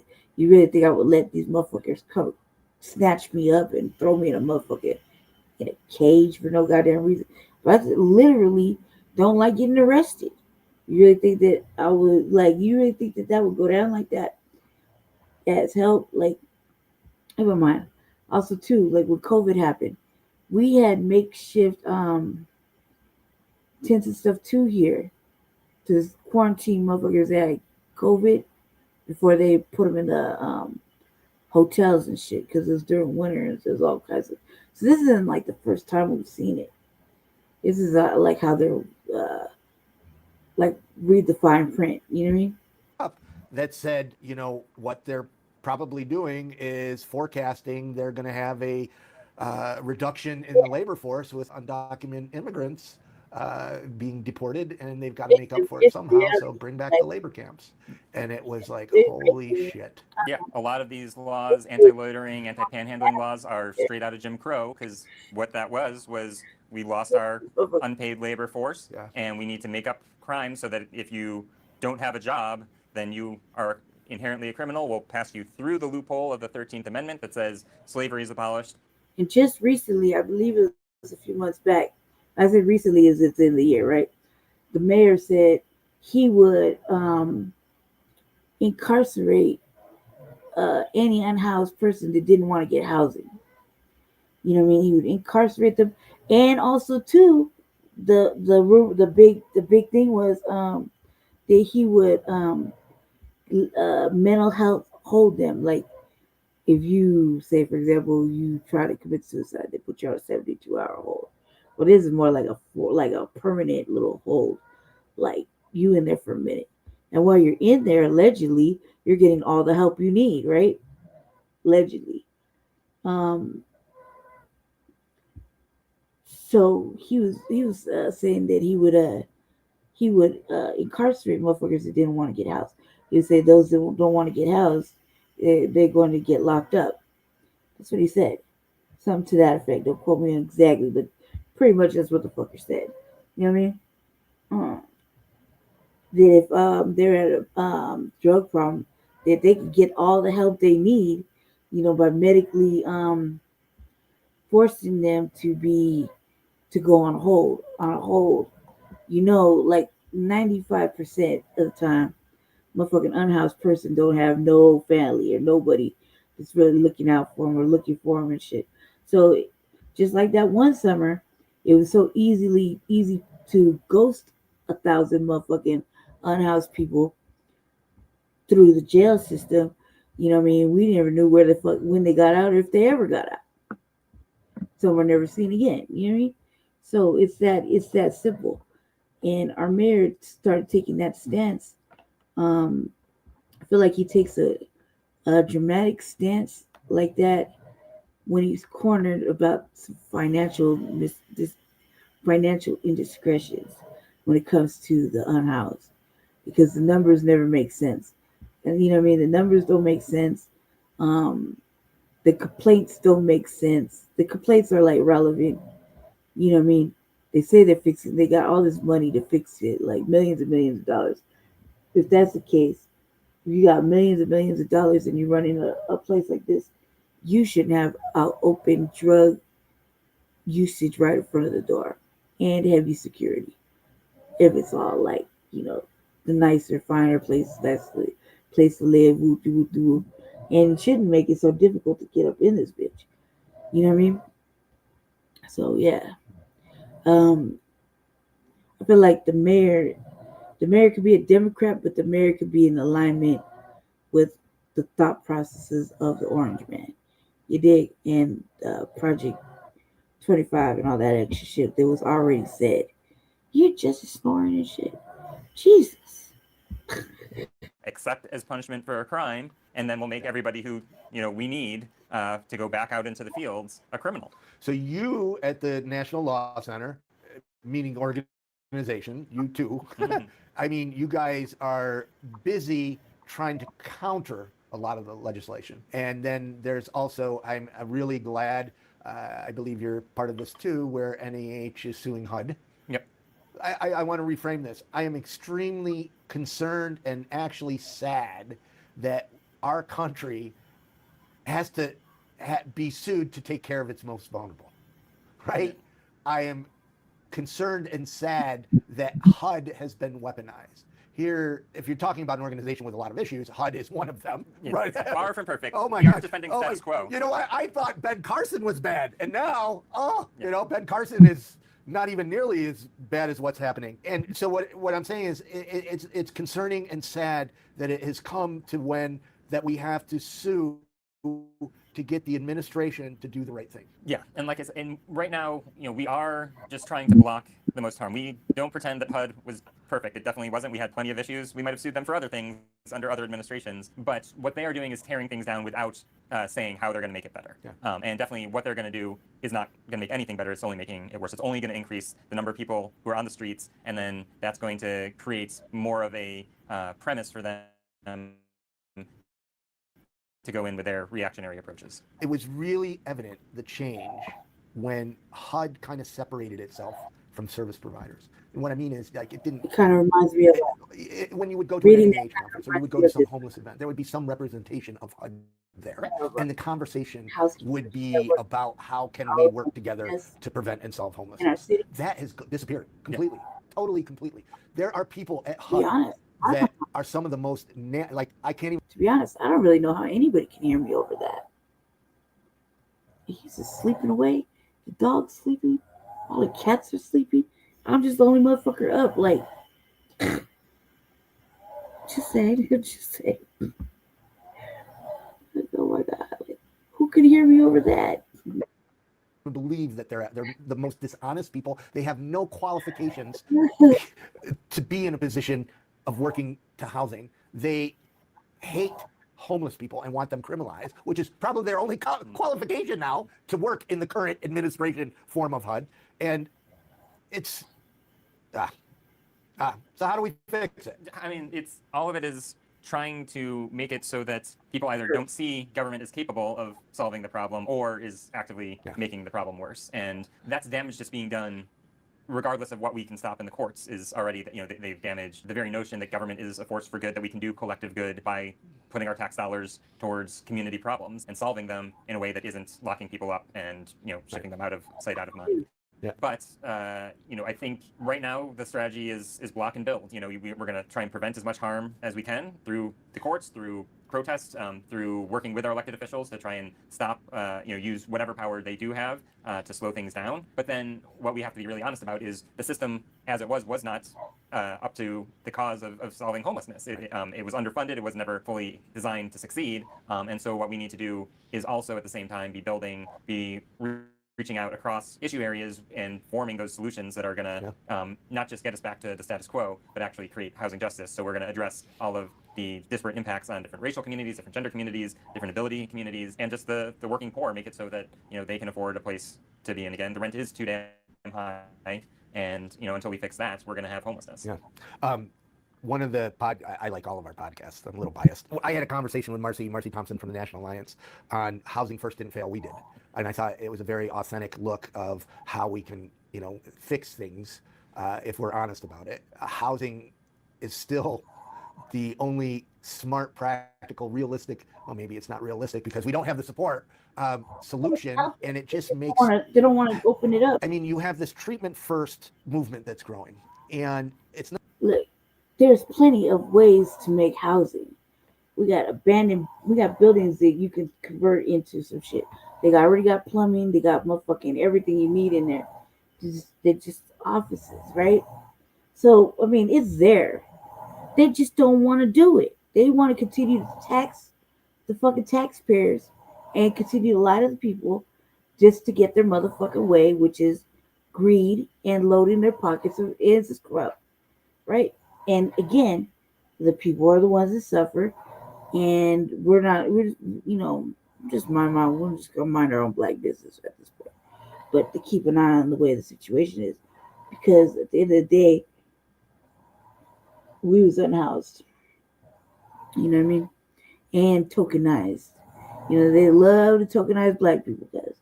And I remember they tokenizing me and Jesse and me. Jesse and I and Jesse. Right? For different types of things. You know what I mean? So they live for that.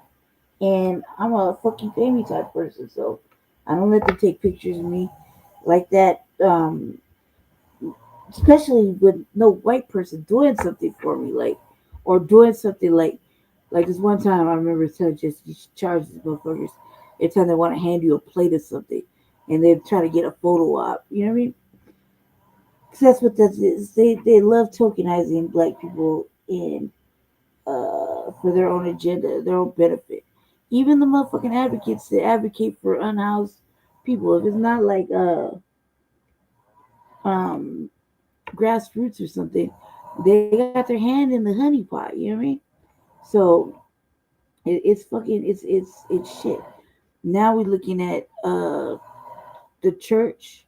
Church has been trying to make a talking about black church specifically, right? Because that's all that where this is a B1 platform, so they're definitely trying to hit the pockets. You know what I mean? Too. They have. There's a lot of these 501(c)(3)s are not doing what these 501(c)(3)s are supposed to do. They're shilling. They're doing the most. Going on fucking trips. Like, I mean, I could go in all day on why one 501(c) who's meant to help the children and it took a trip to Dubai. First of all, cause like, where your black ass get the money to go to Dubai? You did? I just need the answer to that specific question. You know what I mean? Or I'm a firm believer too of audits, and like, man, like, you couldn't let me be in charge. I would be mysteriously auditing motherfuckers like left and right. Just come in there with my flash drive, plug up to the computer, like, shh, just let it happen. You know what I mean? And just taking their shit out there, so I could go and analyze it and be like, man, say these views are ripe for corruption, especially in the mayor's office. You know what I mean? So the mayor's office, the fucking division of elections, the elections division. So I guess that's how you say it. Whatever. City council. You know, when you start hugging motherfucking massive, and they really gotta ask questions. Why motherfuckers are playing safe Negro politics versus actually standing on business for the people, which is allegedly what they ran on. You know what I mean? So it's just heavy. And again, like, nobody's asking the real questions of why in the fuck is housing being cut for the actual citizens. I could take you right now in my neighborhood and we can go right, make a little trip around back of these buildings, these fancy ass apartments that I can't get into, that are holding 7, 8 motherfucking Venezuelans in, and they're kicking it comfortably, like chilling on the carpet, reading with every full layout, like chilling. You know what I mean? Cooking. Everybody got their own like amount of space. This is ridiculous amount of space, right? And you come in, like, in my apartment, is like, I feel like me and my brother are like, just maybe he needs another room. Maybe he needs a room of his own. Maybe I need a room of my own. You know, like, you see what I'm saying? I feel like we just right there. Or like, yeah, man, I can't have company because I go right into my brother's room just to visit me. You dig? But these motherfuckers just chilling with a sliding door. You know what I mean? They got working AC, they working heat. No motherfucking verminous problems. You know what I mean?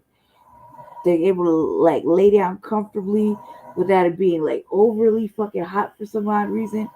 You know what I mean? Their apartment get ample air. There's not like one motherfucking window.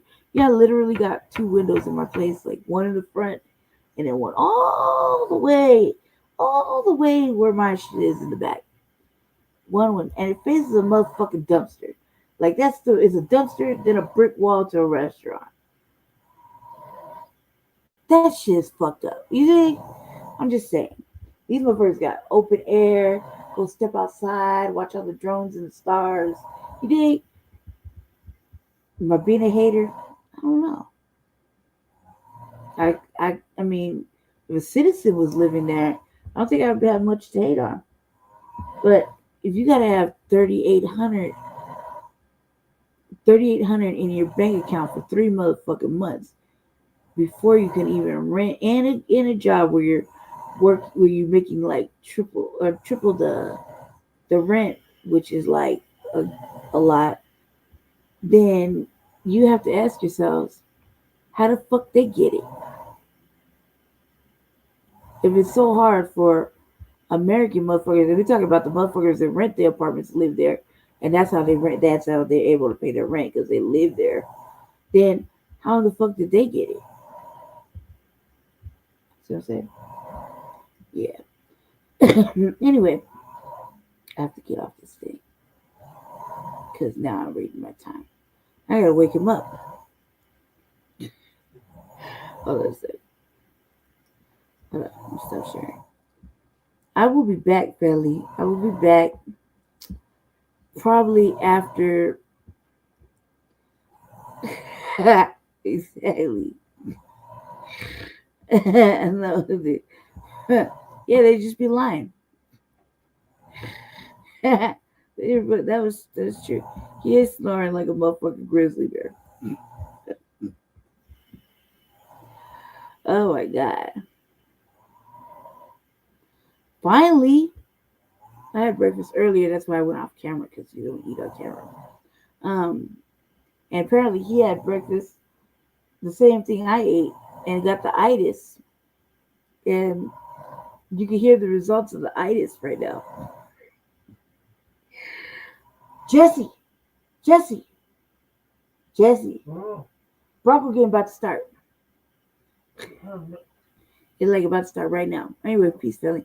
I gotta go. I hope you learned something. I'll be back after Frontline Black News. Yeah, after Frontline Black News on the late night creep, like always.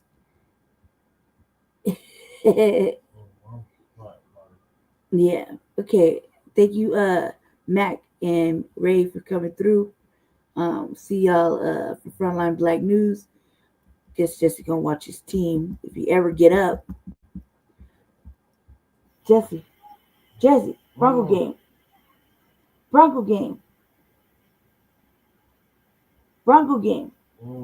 You don't get up, I'm gonna carry on my mission. See? What do you mean? My mission? I'll just carry on showing documentaries that I'm not supposed to show. Oh, I found a whole slew of shit I should show y'all, but Jesse hasn't told me I could do it, so I'll be back after Frontline Black News. Okay, stay black, stay dangerous, and enjoy the games. And we'll see you for Frontline Black News. Okay, thanks Mac, thanks Twin, thanks Ray, and see y'all later.